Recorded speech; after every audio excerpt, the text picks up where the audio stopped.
Sir Nagaraj sir, good afternoon. Yes sir, good afternoon. ಒಂದು slide ಕಾಣುತ್ತಾ presentation? ಕಾಣಿಸ್ತಿದೆ sir, full screen ಹಾಕಿ ಇದು slide show run ಮಾಡಿ sir. ಈಗ ಕಾಣ್ತಾ ಇದೆಯಾ? So whenever you are ready, I am ready sir. Okay sir, right.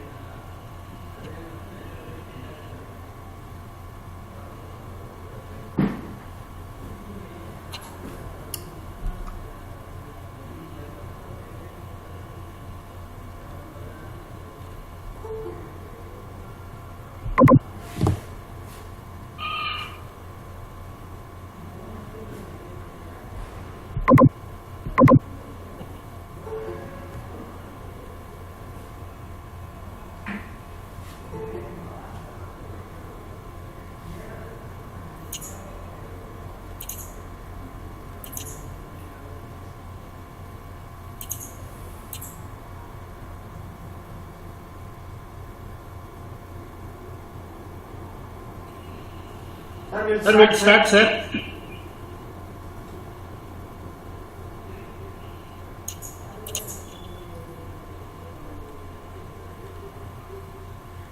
Yes sir, we can start. So good afternoon. Welcome to the fourth day, session 2 of Friends and Opportunities in Consultancy and Management. Today we have our respected principal, Dr Aswath M U.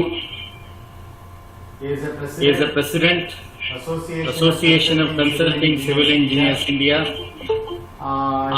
He is going to talk about importance of industrial consultancy and research. A brief welcome to our beloved principal is welcome sir. Welcome you for the webinar on behalf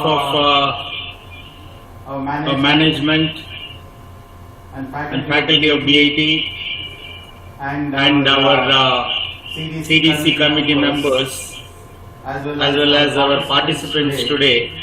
I welcome you for this session,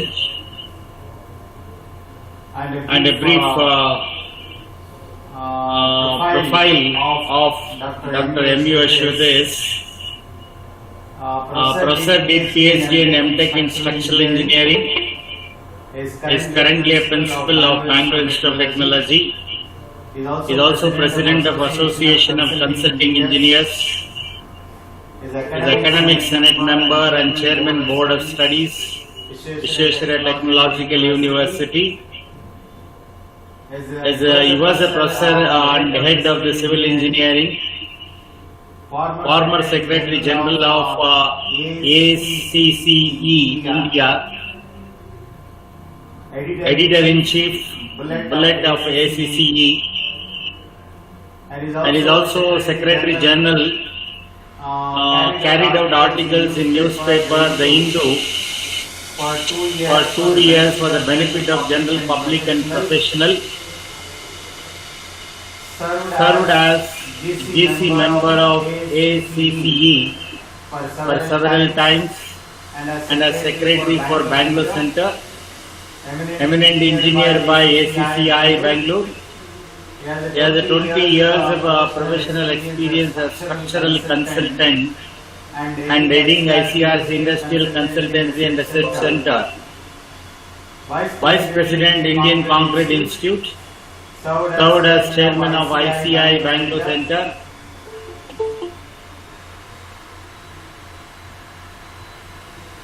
He is creating awareness and quality standard for RMC as technical advisor for RMC MA, member with IST, ACE, ACI India chapter, ICI, Instruct, ACHMM,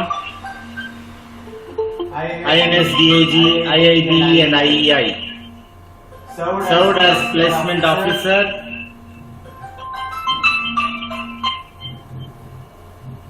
Served as a placement officer. Published more than 200 papers at national and international journals, conferences, and organized more than 300 workshops, seminars for professionals. He has published a book, Alternative to River Sand, reference manual for field engineers on building construction, opportunities limitless. Award as an academician by CIDC, National Award by Construction Industry Development Council. Is facilitated by Chief Minister Jagdish Shettar for editing the manual, Editor-in-Chief for reference manual for field engineering and building construction, published by Task Force for Quality Assurance in Public Constructions, Government of India. He has got occasional experience award, academician for excellence by Rotary RBSC, FKCCI committee member, Human Resource and Skill Development, and is responsible for starting groups, NEFACE, SME, National Awards for Excellence, Spellstar, Excalibur, Computer Interface Club, Utkarsh, Nivedan, RNC Quality Circle, TEDx, Rotrack, DIT, etc. He is a Bangalore Bureau Head for SME World, New Delhi, Consultant Editor for Build Expressions, served as President and Assistant Governor in Rotary District. With this, we welcome our principal for today's session. Welcome you, sir. It is over to Dr. Aswath. Thank you, Professor Nagaraj, for the wonderful initiative that you have taken in conducting a series of lectures from the experts from the industry as well as academia. In the last 3-4 days, a lot of insight has been already shared from the experts to all the participants. Actually, my topic is on importance of industrial consultancy and research. And I don't think now it is required, as all of you already know the importance of industrial consultancy and research, because almost all the experts spoke about this, whether directly or indirectly, the need for industrial consultancy and research in an educational institution, and its requirement for various development of the departments and organization. And today morning also, Dr. K. Subramanya, principal of RVC, has clearly explained the importance as far as the various accreditation bodies are concerned, and how one needs to take up the industrial consultancy and research. And I have been observing, except to one session, I have attended almost all the sessions in this. And the common question again and again, it is coming from the participants, is how to start the consultancy, where to get the consultancy, who will give the consultancy, where to approach the consultancy, whether they'll send the projects to the institution, department directly. These kind of questions have been asked repeatedly. And it is not easy to get consultancy for individuals or for the department or the college. You need to establish the brand, and you need to establish the competency and skills availability, and show it to the industry, show it to the stakeholders, so that they will have confidence in the individuals, in the organizations to give the projects.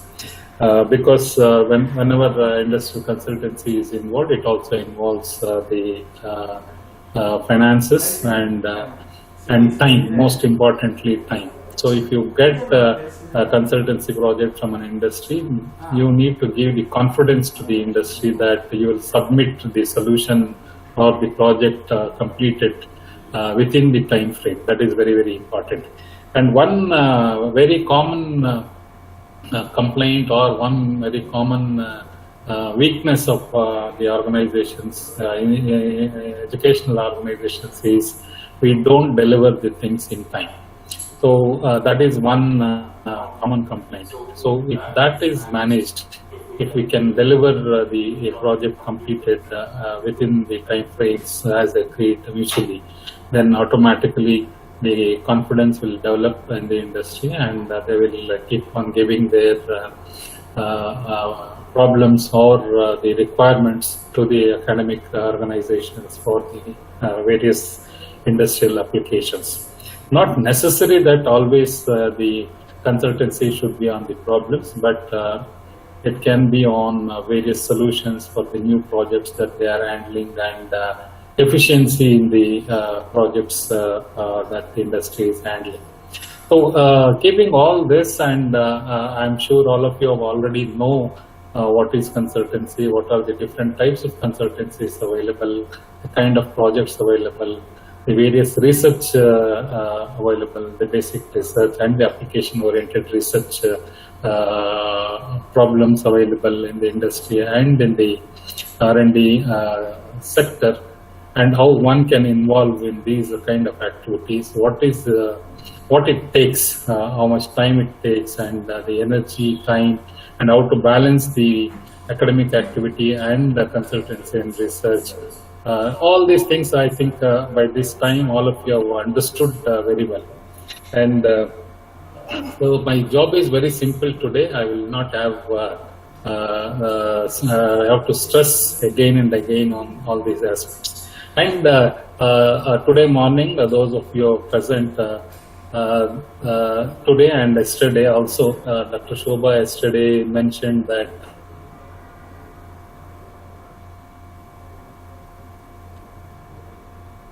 kind of organization looking for consultancy solutions. During their MBA, there were almost no activity under consultancy and research. After that, they took on very seriously, and over the last 6-7 years or 10 years, they have built up the consultancy and the research activities at the organization. So it is not an easy job. Today you think of doing it, and today you decide to do the consultancy, and tomorrow you get hundreds of projects. It is not so. So it takes, like any organization, the growth of the organization in any organization also takes time. We need to take it faster.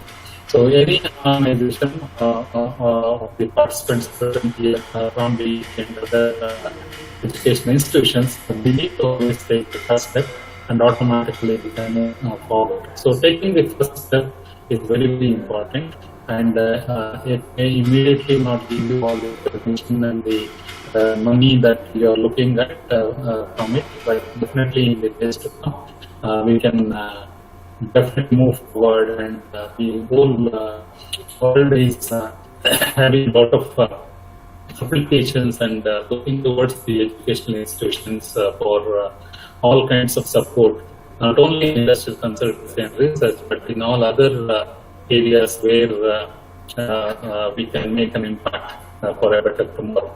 So this initial remarks, I will just would like to relate the consultancy and research with respect to two major aspects that the whole world is talking about in the recent past.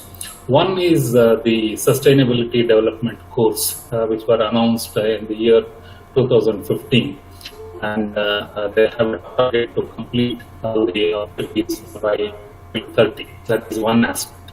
The second one is the national education policy that India is talking about.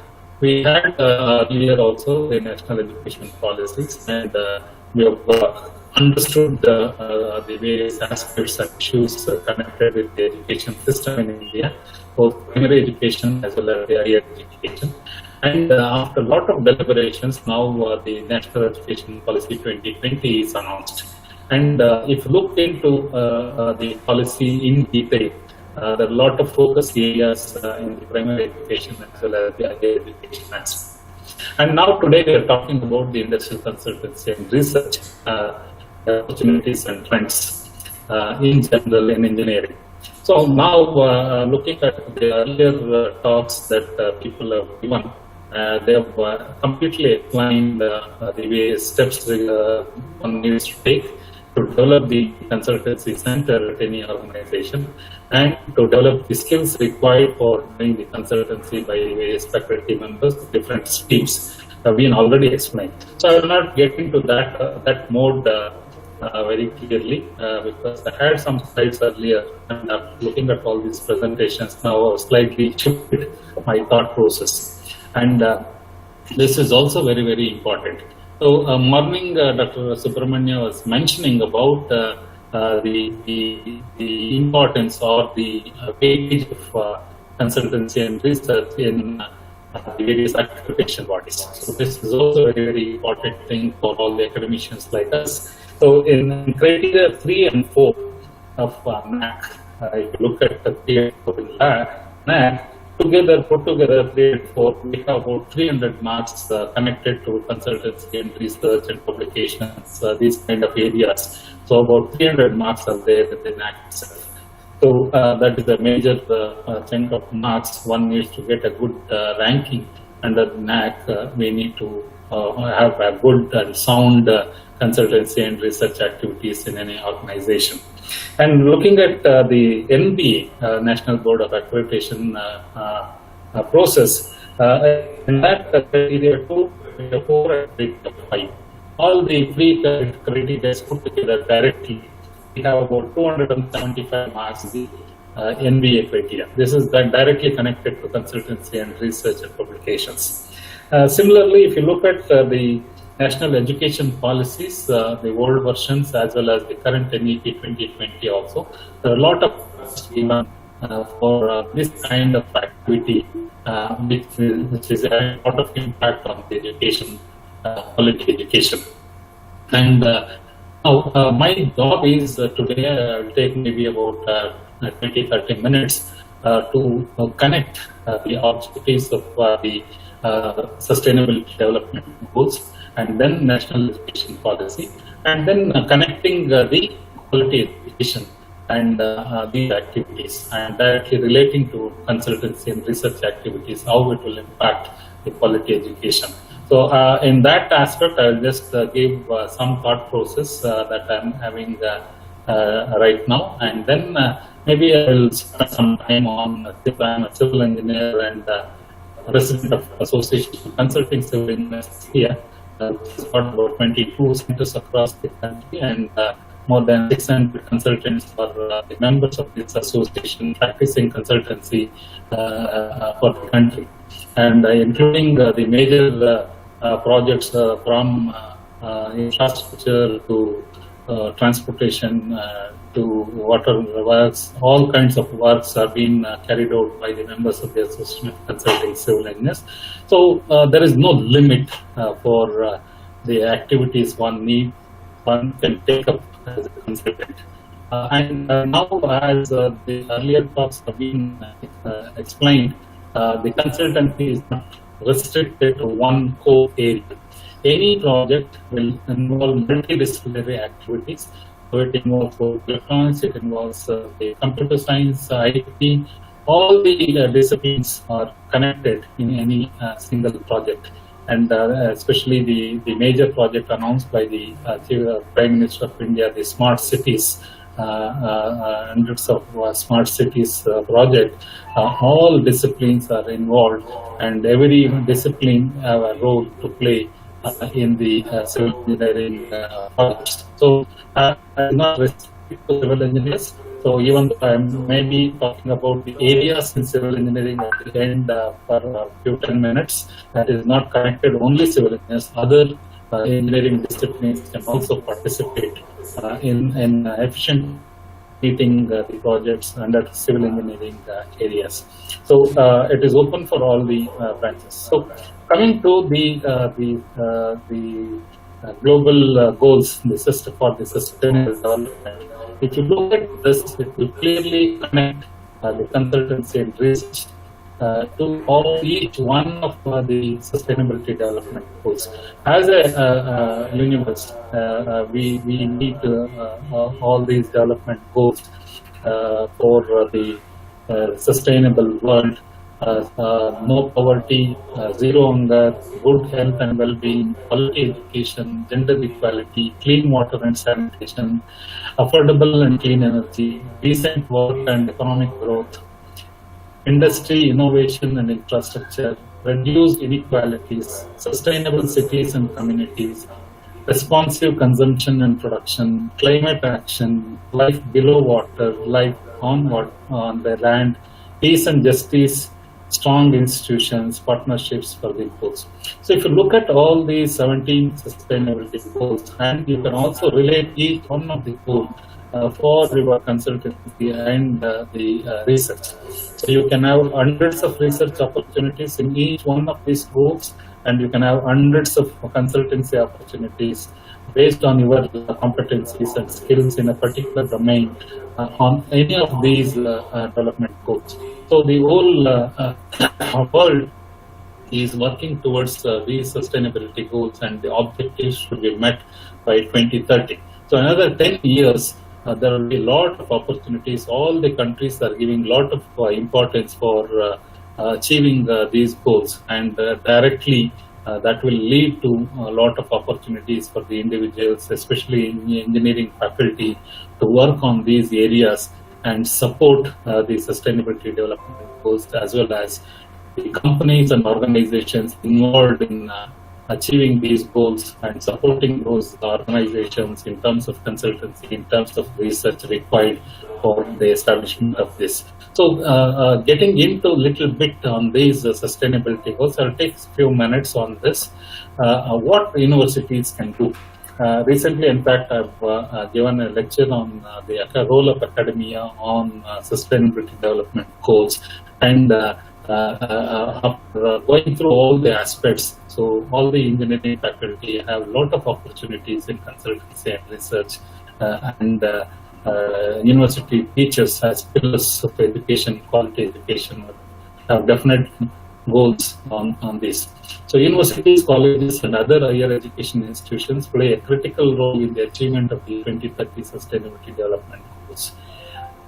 So they are one of the most significant incubators of ideas and solutions to global problems, and their central position amongst network of government, civil society and industry partners mean that they have vast potential to generate positive impact.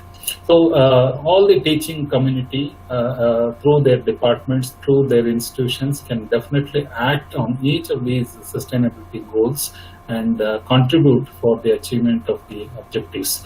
And especially the SDG 4, which talks about quality education, where we can connect directly the consultancy and research aspects of the organizations and SDG 4. Even though SDG 4 focuses on primary education, for higher educational institutions also, the same aspects which are given in the SDG 4 applies. So the quality education is a very, very broad terminology. Quality education, every aspect of education we can focus, and definitely the consultancy aspects and the research aspect can impact on the quality of the education that we give.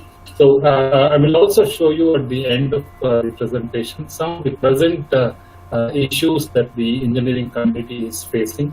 The present the status and aptitude of the engineering student community, said by none other than the former chairman of the ACT, Natarajan, and how the engineering faculty should handle these challenges. So that is one major aspect where consultancy and research is having impact with all of us. So the International Association of Universities, IAU, lists some of the actions undertaken by the various universities across the globe in working towards the SDGs. So incorporate the SDGs in university curricula as well as encourage PhD candidates to write their theses and do research on the themes related to SDGs. These are some of the statements made by the world leaders where universities can impact the SDG development goals. So when we focus on research, either which combines PhD programs or otherwise, definitely the research has got a lot of importance in the SDG achievement. So some of the key roles, messages from various researchers surveys or clearly says the universities have a major role in achieving the sustainability development goals. So now, as I keep presenting this information, I request all of you to connect the sustainability development goals, the university's role, and how consultancy and research will impact these sustainability development goals, all 17 sustainability goals, not just SDG 4, which talks about quality education.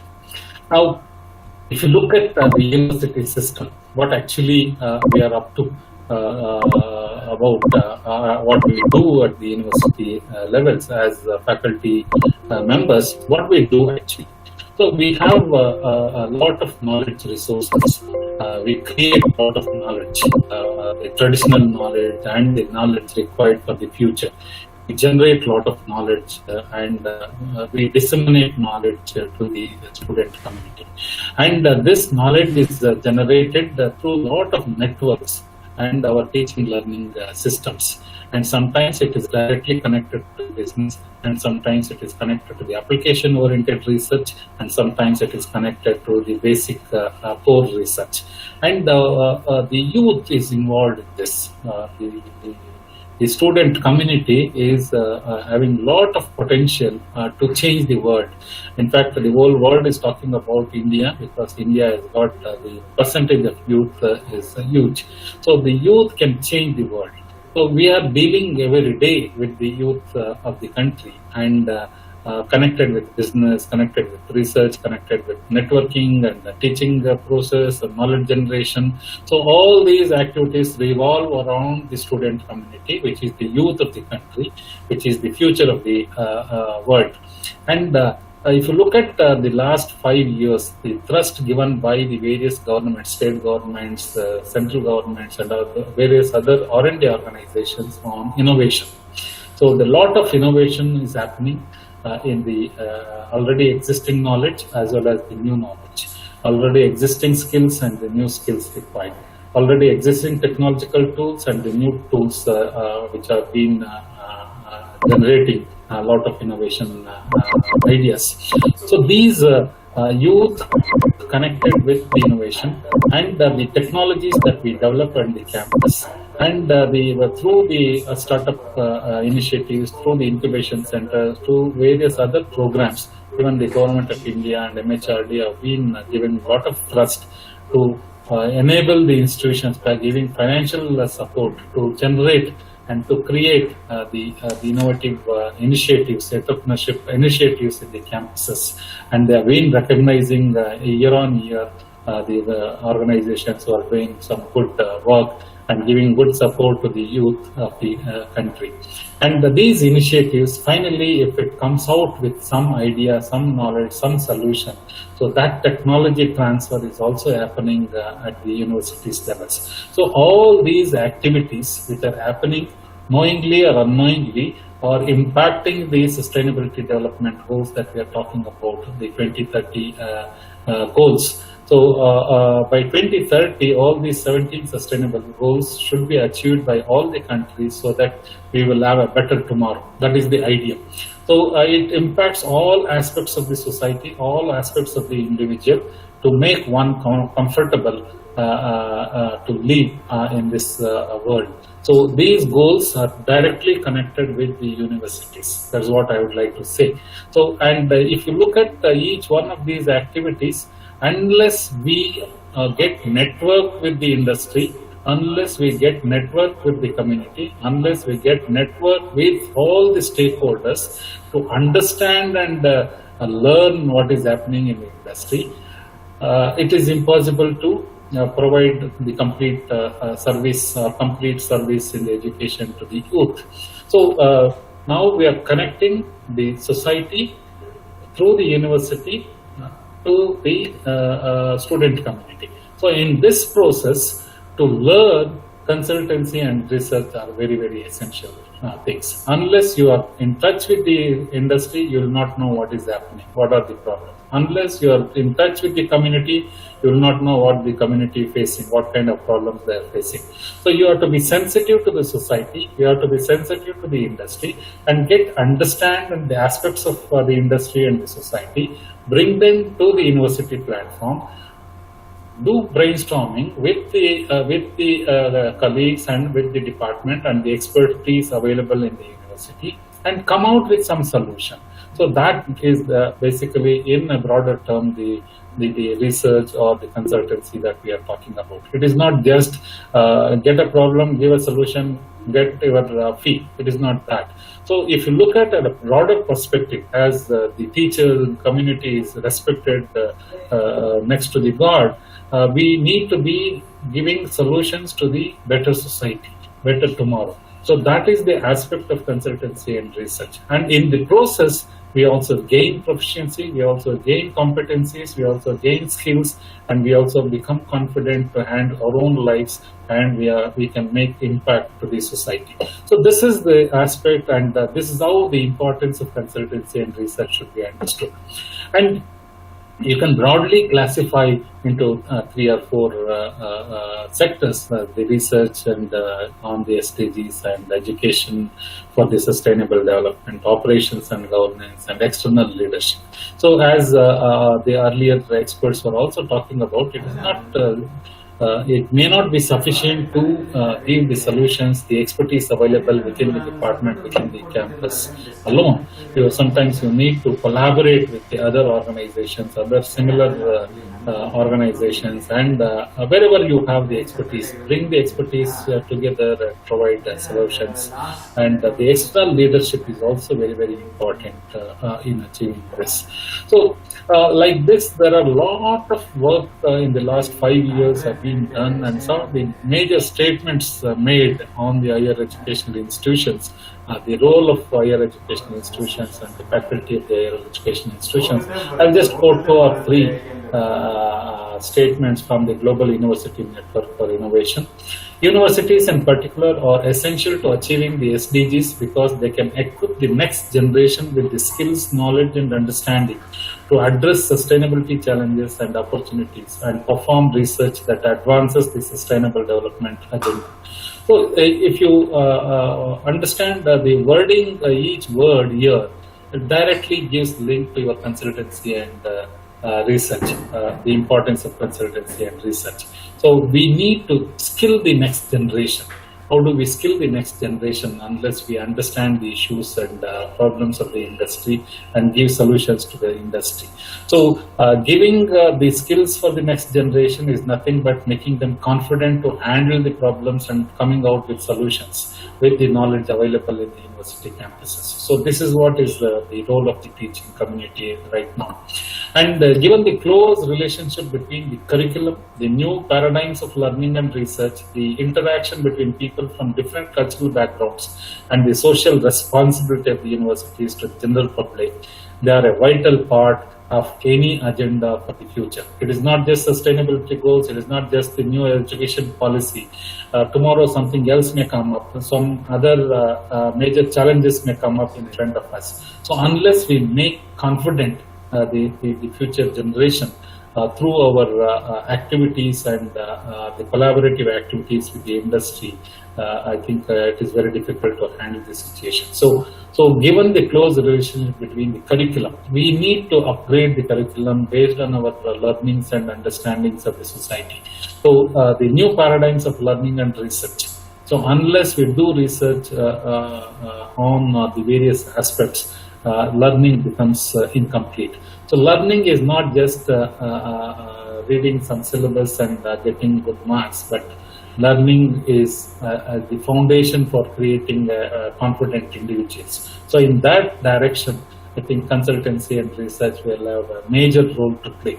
So the whole activity, the education, purpose of education is making the individual confident, to make them comfortable living. So in general, normally we talk about ಒಳ್ಳೆ ಕಾಲೇಜಿಗೆ ಸೇರಿಸಬೇಕು, ಒಳ್ಳೆ education ಕೊಡಿಸಬೇಕು, looking at only one angle, they should get a good job. So good education is linked to good job. What is that? Why one needs a job? To lead a comfortable life, to lead a confident life. So a job may not be necessary. One needs to create the avenues for leading a life. So that is the intent of good education. So that comes with giving confidence. So the purpose of education is to create confident individuals to the society. So without fundamental change, universities will lose their central role in the creation of knowledge and research. The SDGs are forcing them to ask how they should change in order to respond to the needs of our world in the crisis. So whenever there is a crisis, how the universities can handle these crises by utilizing their knowledge resources available in the campus. So these are some of the thought processes across the universities, not only in India but outside India. People are brainstorming on all these aspects and inventing or re-engineering the teaching learning process. So teaching learning process has gone through a lot of innovations itself, and they're changing the way they communicate to the students. It is not just teacher-student relationship, but the relationship has moved beyond teacher-student relationship, and we need to work together to make an impact on the society. So universities must instill a new ethical and transformative attitude and train people who are able, without fail, to solve the most pressing and relevant challenges that we are beginning to discern. Such topics as systems thinking, anticipation skills, and integrated problem solving should be on all university curricula. Interdisciplinary must be at the heart of knowledge and action. So to sum up these kind of activities that universities are placed to, universities are uniquely placed to lead the cross-sectional implementation of the SDGs and advance the 2030 agenda. So from 2015 to 2020, now we have come a long way, and in another 10 years, we need to achieve the sustainability agenda goals by 2030. For that, our role is very, very important, and we need to change our attitudes, we need to change our working, we need to change our interactions, we need to change our collaborations, and we need to network with the industry and all other stakeholders where we can make an impact. And this is possible by taking up some of the issues, some of the problems the industry is facing, the society is facing, the research community is facing, and provide solutions collectively so that we can move forward. So the various roles of the universities, governments, and students have put in. I will not get into this. So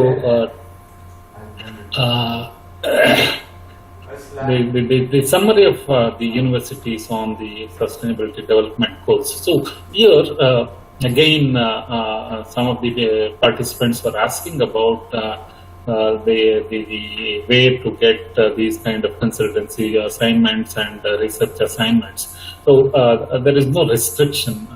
Wherever there is an issue, wherever there is a challenge, wherever there is a crisis, I think we need to identify and approach to get, if we have a solution, we have an idea to solve somebody's problem, somebody's issue, then automatically nobody will say no.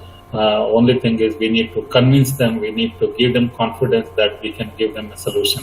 So if we do that, then automatically we can get the assignments from all the sectors. So universities can initiate and facilitate dialogue across multiple actors, including government, private sector, academic and scientific community, civil societies, and the public. So there is no restriction from where you will get the projects, from where you will get the assignments. So we need to establish and start looking at, based on our competencies, we should start looking at where my expertise is useful. So whether it is for the government or government aided associations or for the private sector. So once we know our competency, once we know our strength, automatically we will know where my competency is useful. Then automatically we need to start connecting with them and interacting with them, making them understand what capable of, and automatically we'll start getting the assignments. So as far as the quality education is concerned, this is one of the report from the ACER 2020. The situation is not very encouraging, as the founder of the CEO of ACER said, if learning for all is not given topmost priority, if clear and achievable goals are not set, if teachers and parents are not supported in their efforts to help children learn, India will lose all the potential benefits of bringing every child to the school.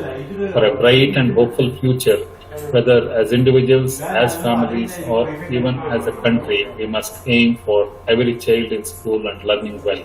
And not only the primary education, it is also the higher education. So learning for all is very, very important, and the quality education is very, very important. So to summarize, what universities can do to achieve SDGs, or in turn to achieve the quality education in specific, bestow the student bodies with the knowledge, skills and motivation to understand and address the SDGs. Create more opportunities for student training and building professional skills in developing countries to meet challenges related to the SDGs. Support the full spectrum of research work needed to address the SDGs, including interdisciplinary and transdisciplinary research. Foster innovative solutions for sustainable development. Align university governance structures and operational policies with the SDGs. So this is the summary throughout the world.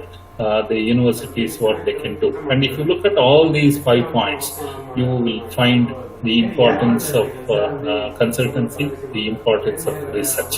So it is for the SDGs, or for a better tomorrow, or for a better society, for a better community, for a better individual. Consultancy and research is very, very essential. And in turn, as I keep on telling, all these activities, consultancy and development, it is not for the individual, it is for the society. Even though in the process we may earn some revenue, some skills, if one individual becomes professional, competent, confident, and the community surrounding him will become confident and comfortable, and the whole society will become competent and comfortable. So we will be serving the society by becoming confident and involving ourselves in the consultancy and development activities. So a change in mindsets and culture is needed in both academia and government if we are to rise up to the global challenge. This is a call to initiate the dialogue. Let us start the conversation today so that we can achieve the SDGs by 2030. So this is the statement made by the leaders who are involved in the SDGs, and the same challenge we can also accept as the teaching community, teaching faculty, to start dialogue between the government and other stakeholders, and accept the challenges to provide solutions in the form of consultancy and development and research activities. So there are such similar surveys made by the major organizations like Research and Information Systems for Developing Countries. So if you get into the reports of all these things, they will explain exactly the role of teaching community, academia in general, on the achievement of the sustainable development goals, especially especially the goal 4 on education of sustainable development goals. So even the latest report 2020, even during the COVID-19 term, the achievement is going on in a good direction, and the efforts made at the Indian context and Southeast Asia context is also remarkable. So the state-wise status of the development is also mentioned in one of the report, SDG Index India. There is an exclusive organization, National Institute of Educational Planning and Administration. They also have being one of the first institution established for educational planning. They are also working on the implementation of the SDGs through their research and other activities. So they have a mission to see that the whole quality education arena is addressed through various initiatives from them. So that is as far as the sustainability development goals in the global context. So if you look at all the 17 sustainable development goals in that context and the impact of universities, the impact of teaching community, the importance of research and consultancy is directly can connect the dots. So if we look at the objective and the results, the outcome of consultancy and research, it is not limited to giving a solution to one problem. It is limited. It is connected to all the 17 sustainability goals, and by doing consultancy and research, you can impact the SDG goals, and we can be part of the sustainability development goals implementation plan by 2030. So that is at the global level. So look at the national level, the national education policy, the latest one that all of us are talking about. I'm just taking, you have 4 parts in this. I'm taking part 2 connected with higher education. Look at all these. I'll just read all the chapters from 9 to 18 and part 2, higher education. Quality universities and colleges, a new and forward-looking vision for India's higher education system. So now connect this chapter, the title to your consultancy and research. Quality universities and colleges. So the accreditation bodies are recognizing research and publication consultancy and giving a lot of weightage. So chapter 9, quality universities and colleges. So you can directly relate chapter 9 of national education policy to your consultancy and research. Institutional restructuring and consolidation. So this is the most important thing which is required to change the mindset of the organization, to adapt the systems required for the quality education. So again, this can directly connect with your consultancy and research. So as of now, not much of focus is given to research and consultancy in many of the organizations except the Tier 1 institutions and national institutions. In Tier 2 institutions, even now we are focusing more on teaching learning process, not on the consultancy and research.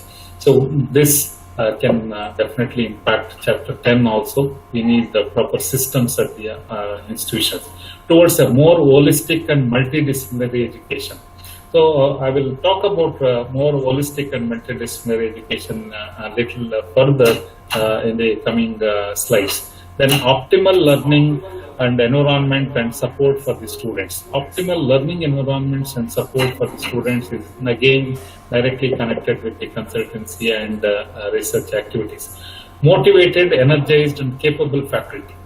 So how do you de-link with consultancy and research to this?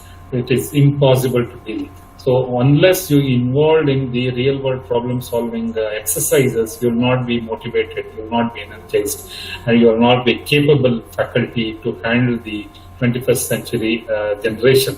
So to handle such energetic student community, energetic youth of the country, the future of the country, we need to be motivated, we need to be energized, we need to be capable, we need to be confident.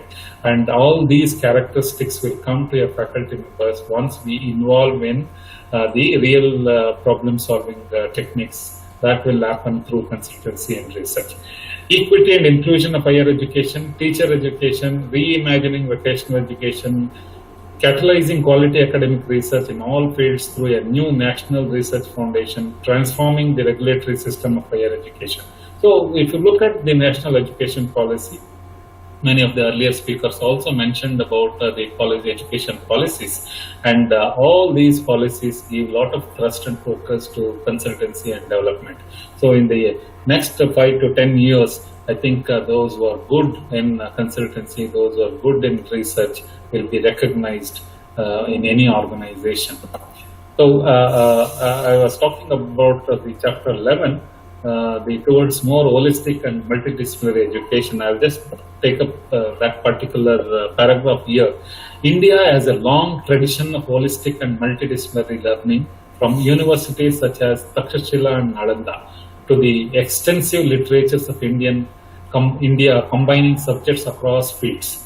Ancient Indian literary works such as Banabhatta's Kadambari described a good education as a knowledge of the 64 kalas or arts, and among these 64 arts were not only subjects such as singing and painting, but also scientific fields such as chemistry and mathematics, vocational fields such as carpentry and cloth making, professional fields such as medicine and engineering, as well as soft skills such as communication, discussion and debate. The very idea that all branches of creative human endeavor, including mathematics, science, vocational subjects, professional subjects, and soft skills, should be considered arts, as distinctly Indian origins. This notion of knowledge of many arts, or what is modern times is often called the liberal arts, that is the liberal nation of arts. Notion of the arts must be brought back to Indian education, as it is exactly the kind of education that will be required for the 21st century. So if you understand clearly this paragraph, I think we are not new to the quality education system. We had the quality education system in our genes, and we need to bring it back. Now, earlier, the principal of Harvey College was also mentioning, now we have become working in different silos, engineering separate silo. Within the engineering, he was also talking about a particular branch of faculty does not even visit the other branch laboratories. So we have compartmentalized our learning and our thinking, and I think we should break all the barriers and boundaries and go out into all these 64 kalas. Then only the quality education can happen. And for doing this, interdisciplinary collaborations are very, very important, and interdisciplinary research is very, very important. And this can happen through consultancy and research. We can interact with other fields of education.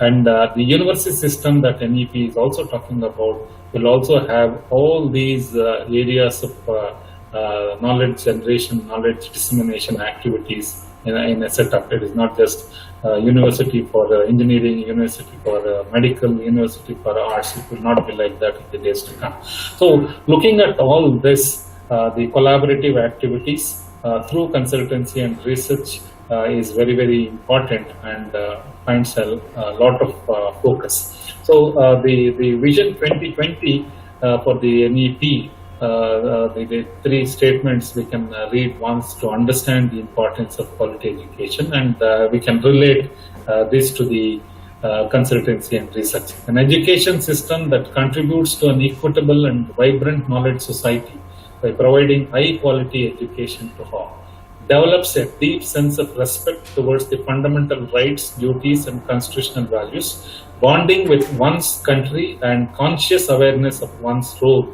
and responsibilities in a changing world, instills skills, values and dispositions that support responsible commitment to human rights, sustainable development and living and global well-being, thereby reflecting a truly global citizen.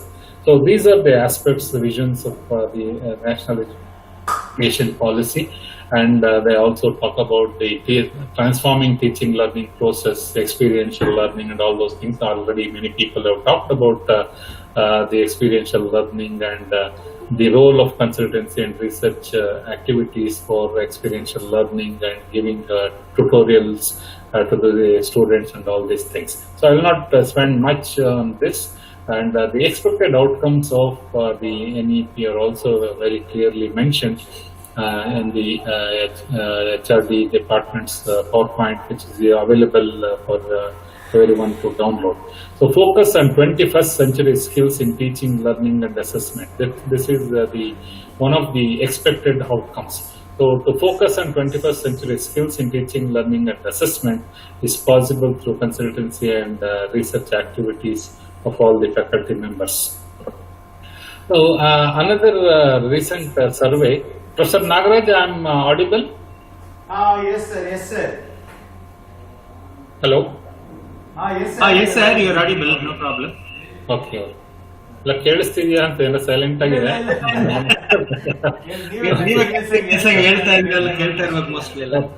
Okay, if anybody would like to interrupt me, you can unmute your mic and ask. Otherwise, it becomes monologue.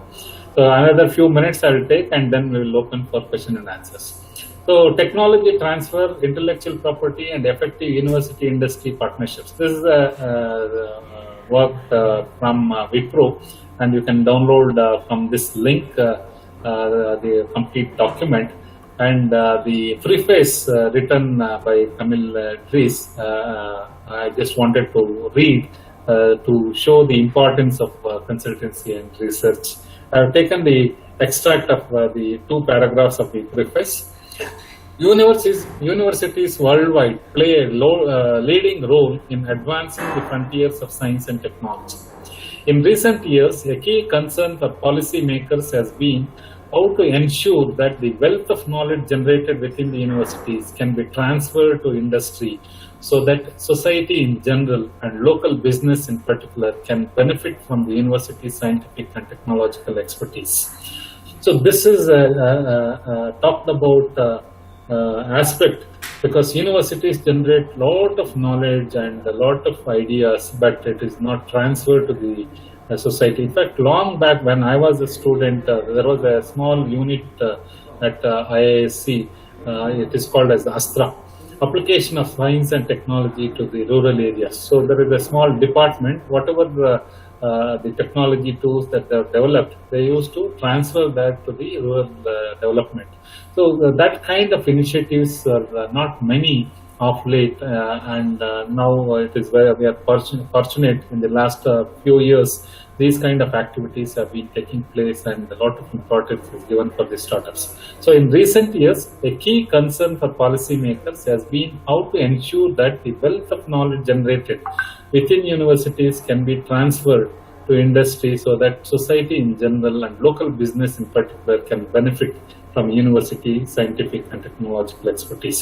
So this is possible through these consultancy and research activities of the faculty members in the academic institutions. You can transfer the technology, you can transfer the knowledge generated within the university portals to the industry for business as well as for other developmental activities. The realization that important research results would not reach society as a result of bottlenecks in the commercialization of university research results led to increasing interest in finding the most adequate frameworks to promote university industry partnerships for the transfer of technology. So of late, lot of partnerships and collaborations are happening from the industry and academia. A lot of MOUs have been signed from various organizations to avoid these bottlenecks and transfer the technology, transfer the ideas, transfer the knowledge generated within the campus to the industries. So this is from the report that Wipro has done a survey, not only in the Indian context, but in many other countries' contexts. So the second para, intellectual property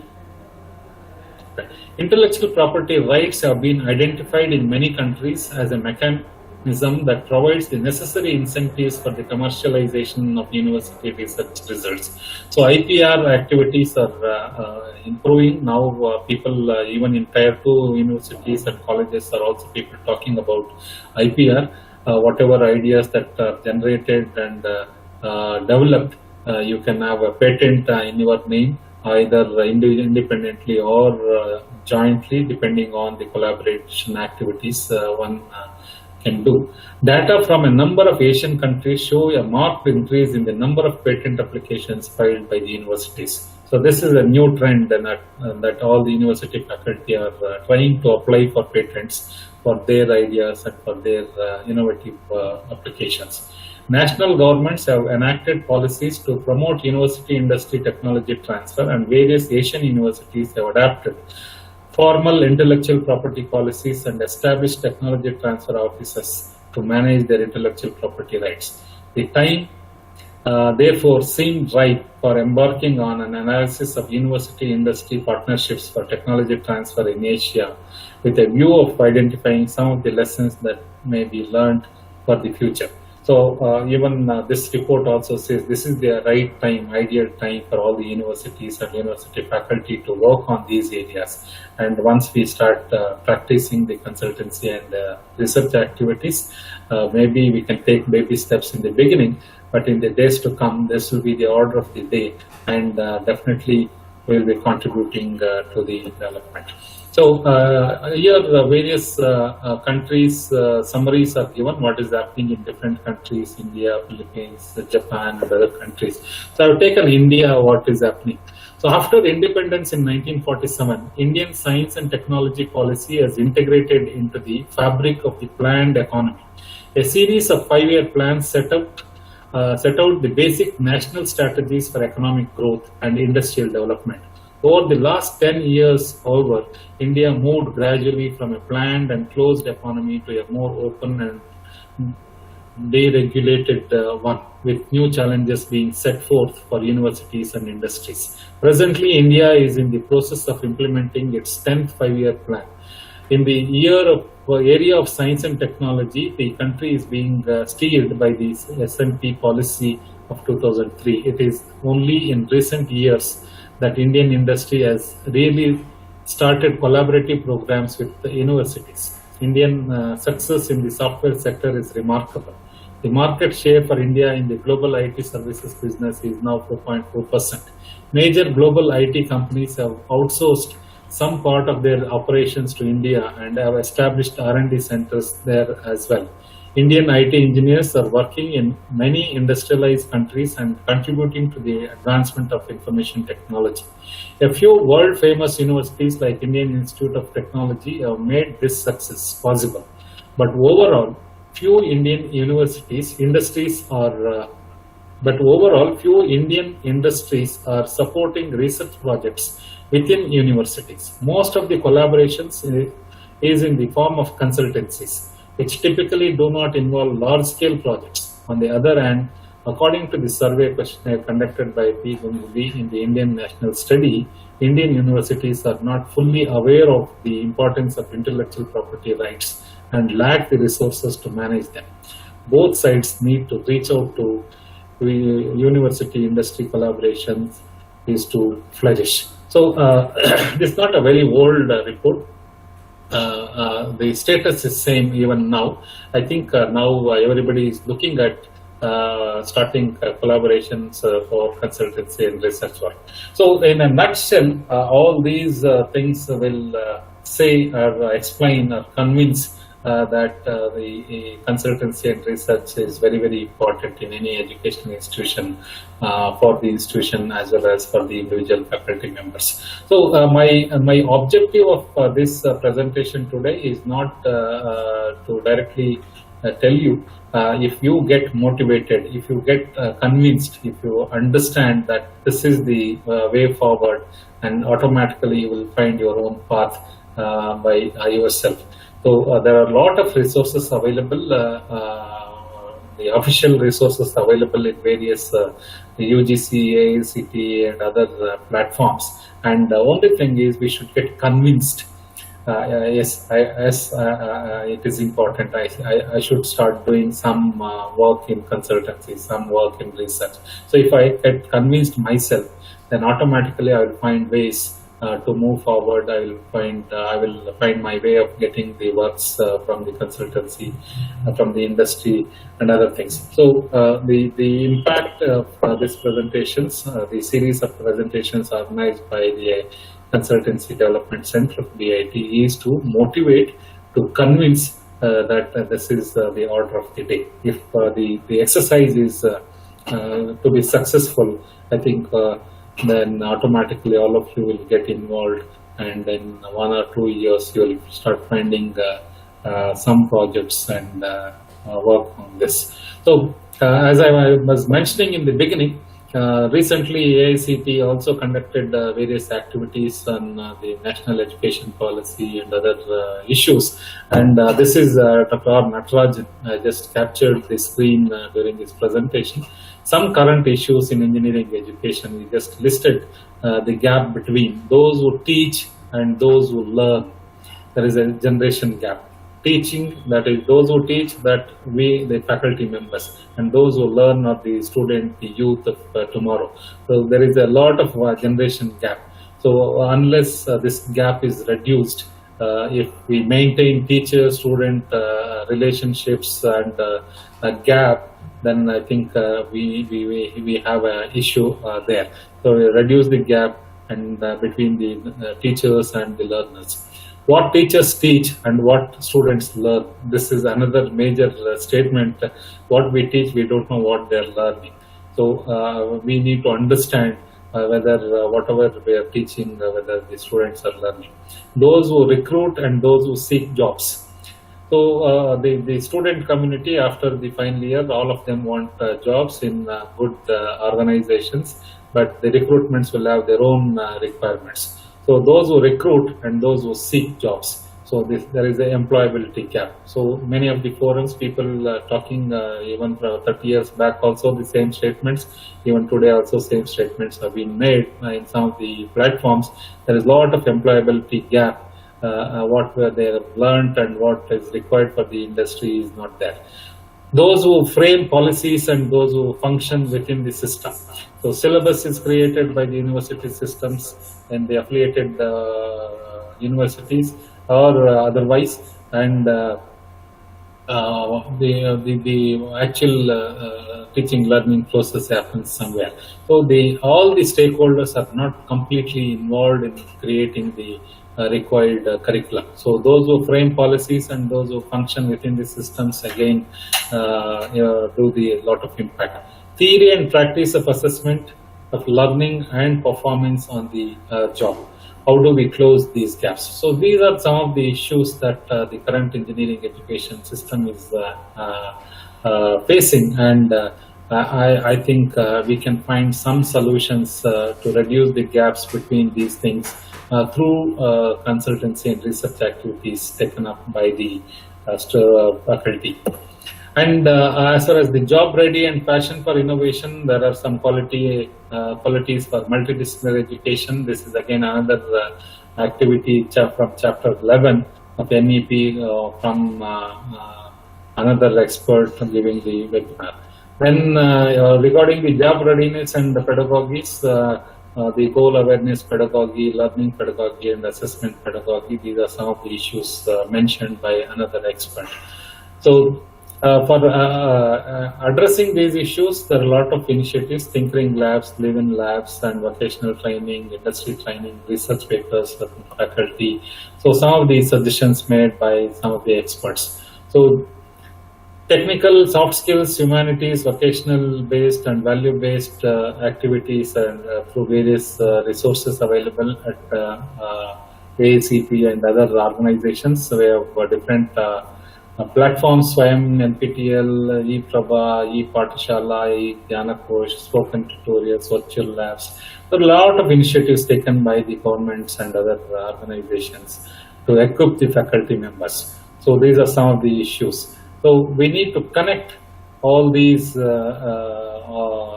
initiatives and reduce the gap so that we will have the SDG 4 quality education for all. And one of the component is doing consultancy and research work.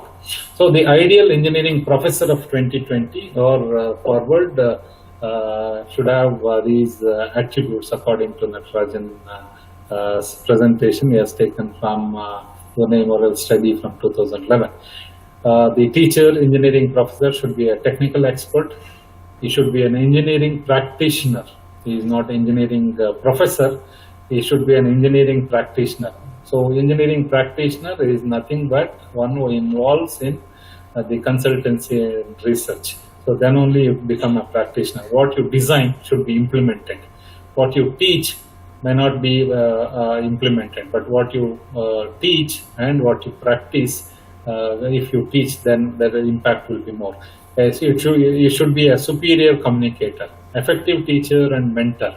So you should not be just teacher, you should also be a mentor and committed to global citizenship. So if you have all these engineering qualities, you will become an ideal engineering professor. And one of the most important component is consultancy and research to become an ideal engineering professor. So the desirable characteristics of students and graduates, even all the accreditation bodies says what should be the desirable output for graduates, and similarly Natarajan sir also mentioned some of the characteristics for students to be ideal. So I will stop here on the importance of engineering and importance of research and consultancy, and now other way of looking at it is industry 4 everybody is talking about. Now I will take only 5 minutes for talking about civil engineering aspects and connect to this consultancy and research. So industry 4 people are talking about normally mentions artificial intelligence, augmented reality, blockchain, Internet of Things and virtual reality. And when we talk about this, always we think it is connected to computer science, it is connected to IT industry. But civil engineering and artificial intelligence, civil engineering and blockchain, civil engineering and Internet of Things, virtual reality. So these are directly connected to the civil engineering of the future. The construction industry is changing, going through a lot of transformation. The technologies are transforming every day. The mechanization in the construction industry is happening so fast, much more than in the IT industry. So all these areas, artificial intelligence, augmented reality, blockchain, Internet of Things and virtual reality will definitely impact the civil engineering, and all the IT professionals, those who are experts in these modern trends will have a role to play in the civil engineering. You can have a lot of consultancy opportunities in civil engineering, and civil engineers will have a lot of opportunity to interact, collaborate with these kind of experts, other multidisciplinary areas, so that collectively you can produce a lot of solutions in the days to come. So the traditional consultancies, if I want to list some of them: analytical studies, assessment applications, case studies, design and development and processes, development of laboratories, development of products and systems, development of software applications, education consultancy, solutions to branding, growth and development, solutions to improved efficiency, solutions to the expansion of growth. So there is no limitation. As I mentioned in the beginning itself, consultancy depends on your vision, your exposure, your capability, your competency. So there is no limitation, and there are hundreds of areas where consultancies can be provided, both in the education field and in the professional field, within your domain and outside the domain. So the collaborative efforts are very, very essential to give an effective consultancy for the industry. So there are a lot of areas. So as I mentioned, it all depends on the competencies of the faculty and the core strengths. You have a core capability, and you collaborate with other related areas based on the requirement of the job, and you can provide the consultancy. So So by doing all this, definitely we will be working towards SPG4, and also the experiential learning and other things will happen parallelly to the student community. So I will quickly move on. I have just taken Harvard Business Review. The consulting is more than giving advice. So normally consultant is a senior person. He has seen the industry over a number of years, and then he gives an advice to a particular problem. That was the general trend normally which is available in the industry. So consultancy is not just giving an advice, that is a traditional way of giving advice, but it is also giving solutions to the problems. So it has changed from traditional purposes to the additional goals of a consultant. So in civil engineering, if you want to list, there are hundreds of areas where consultancy can be given, and you need a core domain expert in each of these areas. Pure civil engineer with a specialization in these areas, and a modern consultant who has got an idea with AI, IoT and other things clubbed together and provide better solutions. So I can just read out: geotechnical engineering, topographical survey, feasibility report, structural engineering, quantity surveying, estimation, project management, contract management, construction management and consultancy, quality control, where we look for a lot of modern tools, digital tools in quality control of various aspects of construction industry, material testing, testing of structures, evaluation studies, technical audits, arbitrations and engineering contract, valuation, value engineering, water resources engineering, environmental engineering, transportation engineering, concrete technology. So there is no limit. So every aspect of life involves the civil engineering, and all kinds of projects will involve civil engineering, and civil engineering and now the IT tools can be applied. So broad areas: foundations, structures, transportation, environmental, survey, architectural engineering, project-oriented consultancy, and research and development. So a lot of areas are there where we can provide services. So specifically when in civil engineering, computer-aided design and drafting, software development, research and development, failure studies, forensic engineering, rehabilitation engineering, information systems, and any other civil engineering field, we can provide professional services. So in architectural engineering, a lot of planning and designing, interior design, traffic analysis, urban and infrastructure planning, stormwater consulting. New ways are coming every day, especially during these floods and other things. The cities are having a lot of issues, and it needs a lot of consultancy activities. Not only civil engineering, all other IT related branches come together and provide solutions for these kind of problems that cities are facing. So in a nutshell, the civil engineering consultancies can be planned into planning, the analysis and design, development and execution, finishing and maintenance and support. So it is the cycle of consultancy services. So any field, these are the major criteria. So in each of these project management, I will share this presentation later. You can go through that because some participants are not from civil engineering. So there are many areas where these consultancies, as I am part of the Association of Consulting Civil Engineers, we have listed some of these as the major areas where one can look for consultancies based on their competencies. So architectural engineering and planning, there are a lot of master planning areas connected to sustainable design, and then interior and related works. You have traffic engineering and related works. You have a lot of areas. Then urban and infrastructure planning is another major activity. Stormwater consulting, as I mentioned, the days to come because of these heavy floods and other things, the cities are facing a lot of issues. So you will find a lot of consultancy opportunities in this.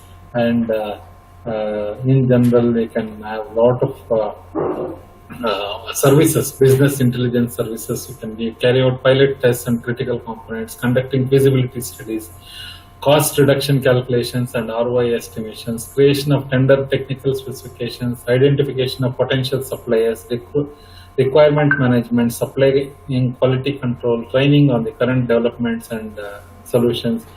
So there are a lot of trends. So if you look at the new trends, since the title also says what are the new trends in addition to the traditional consultancy areas, you can see the building information modeling, BIM related activities, cloud and mobile technology, drones or unmanned aerial vehicles, virtual reality, augmented reality, 3D printing, artificial intelligence, robotics. So there are a lot. You talk about any new IT emerging area, you find an application in civil engineering. So there is no limit to this. So all of you can look forward for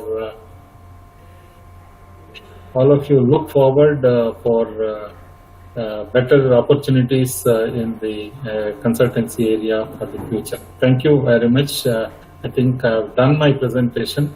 We can take up some questions and conclude. Thank you, sir. Thank you, sir. It was long, nice. Sir, hello, good afternoon, sir. Yeah, Please. Sir, my one question to principal, sir. Good afternoon, sir. Good afternoon, tell me. Sir, good afternoon. One question to you, sir. Your proposed presentation is excellent and more useful towards young generation. And you told I have some clarification on Banabhatta Kadambari. Sir, Banabhatta Kadambari, clearly. Once again, you explain me one within your time, sir. Banabhatta Kadambarina.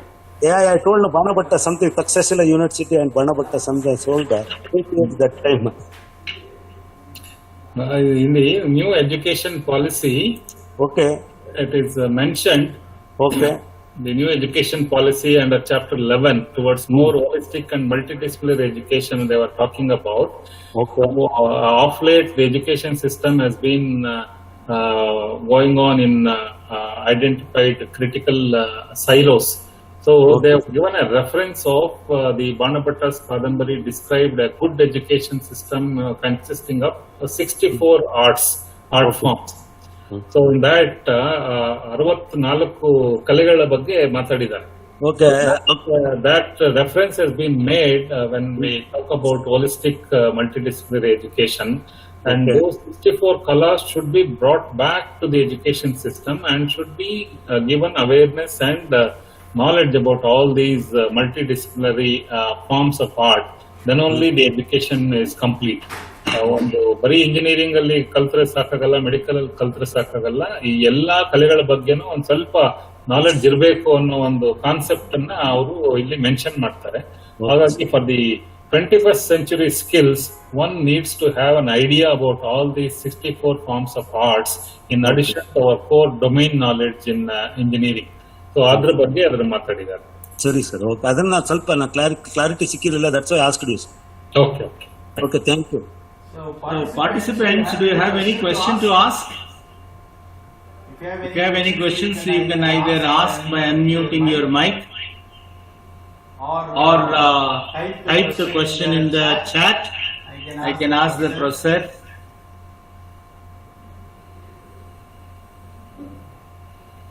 So any question from the participants?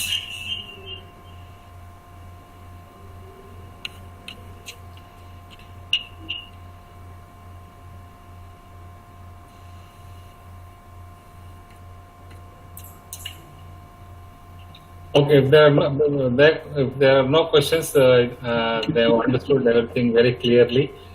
Maybe all of them will take initiatives and steps to start practicing consultancy and research activities as early as possible. In the morning, K. N. Subramania sir was also mentioning faculty are not asking questions. When we are inside the classroom, we say students are not asking any doubts. So similarly, this is another problem that we have in our systems. Okay. Sir,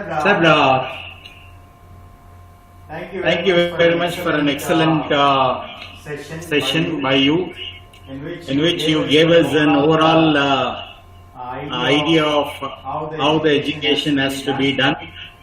You spoke about various aspects of consultancy, the areas of consultancy, the sustainability objectives, and innovation in teaching and training process, the role of interdisciplinary, university association with multiple actors, and the necessity of multidisciplinary education, and intellectual property, industrial growth in India after independence, the various gaps in engineering education, and passion for innovation, pedagogy for job seekers, Industry 4.0 and civil engineering, the role of AI and AR in civil engineering, and you gave us some general idea of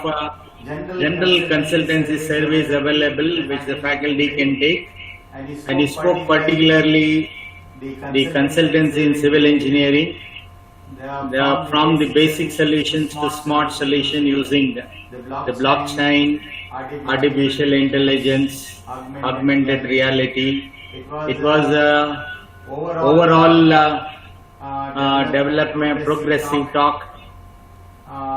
We are very thankful for your enlightening speech on behalf of BIT and our management and faculty of BIT, as well as the CDC committee members. We are very thankful to you, sir. Thank you very much, sir. Thank you, Professor Nagraj. Thank you. And also I will thank the participants, today's participants, for patiently listening to the Professor talk. And tomorrow we have only one session. Please wait, let me share the feedback link for the current session. After the feedback link, you can leave tomorrow. We will have one session between 3 to 5, and there will be a 15 to 20 minutes of closing down function, where we will take your overall feedback and your experience in the 5 days webinar experience, and any suggestions for further improvement, and all those things we discuss tomorrow after the first session. And you will not have any session between 2 to 3:30. We directly meet at 3:30, and after the session, so we will have 15 to 30 minutes of general discussion. It's a closed down function. Now I will share the feedback in the chat box. You can give your feedback in the chat box. I will also give you the link in WhatsApp group. The feedback is very important for us for further improvement. Please give your feedback.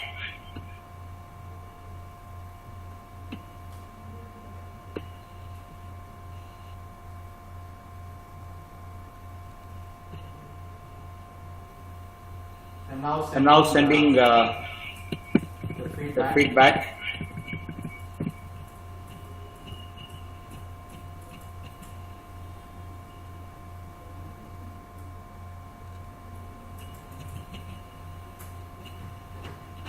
That is, I have sent the feedback. You can fill it up.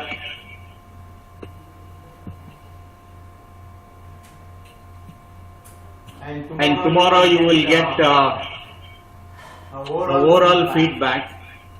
So which will we use it for generation of certificate for the 5 days.